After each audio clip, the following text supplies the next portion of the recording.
धर्मस्य दर्पं दलयन्तम् उग्रं सत्यस्य मार्गं भुवि स्थापयन्तम् अज्ञाननाशे रवितुल्यतेजं प्रभु रामपालं च मनसा स्मरामि।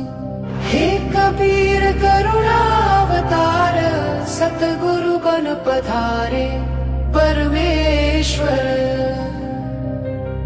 विश्वस्य उद्धारं युगप्रवर्तकं ब्रह्माण्डमध्ये जयघोषनादम् कबीर तत्त्वं प्रकटीकरोन्तं प्रभु रामपालं च मनसा स्मरामि।